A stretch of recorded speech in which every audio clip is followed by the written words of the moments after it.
Hello বড় ভাই, মকর ডুব দিতে ভোর ভোর বাড়ে তো বাঁধ আসি দেখি এরা আগলে আগুন তাপছে, তো আমরা দেরি করে দিলি। তো তোমরা দেখতে থাকো কি কি হয়।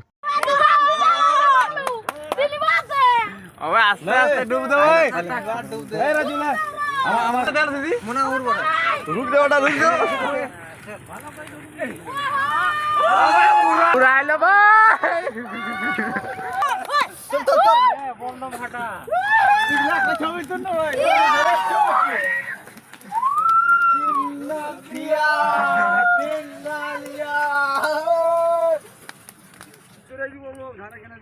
अंकुश কেমন লাগলো মকর ডুব দি তুমি সে ঢুকো হ্যাঁ ইন্টারভিউ হবে এখন মকর ডুব দি কেমন লাগলো আরে ইন্টার বডিটা তুলতে হইতো মকর ডুব দি কেমন লাগলো মকর জায়গাটা তুললি ভালো এই যে ই হচ্ছে ये है चड्डी मैन का न्यू लुक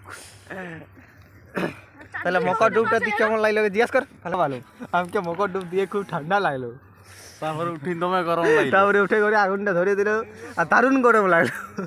তো বড় ভাই সব লোকের ডুব দেওয়া শেষ, সব লোক দাহা দাহে আগুন তাপছে, যেটুকু আগুন আছে।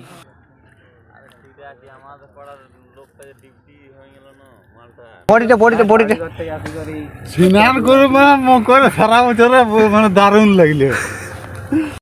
বড় ভাই আমরা আছি এখন বানপাড়ে, এই যে আমাদের প্রোগ্রাম শেষ হয়ে গেল, এই যে এখন সব লোক ঘর যাবো। এই যে সবাই আছে, ডিজে আছে, রাজু আছে, নব আছে, দীপ আছে, তারপরও গাঁর কাকারা আছে সব। এই যে এখন হইলো সব কিছু, এই যে এখন আমরা যাব ঘর। তো বড় ভাই মকর ডুব দিয়ে আসি, পুর পিঠা মারি করে আসি গেছি পাড়ায় সাঁড়ানি। আমি সাঁড়া আনি নেই, তো আমার সঙ্গে গেলে আনিছি। এই সাঁড়াটা কি হলো?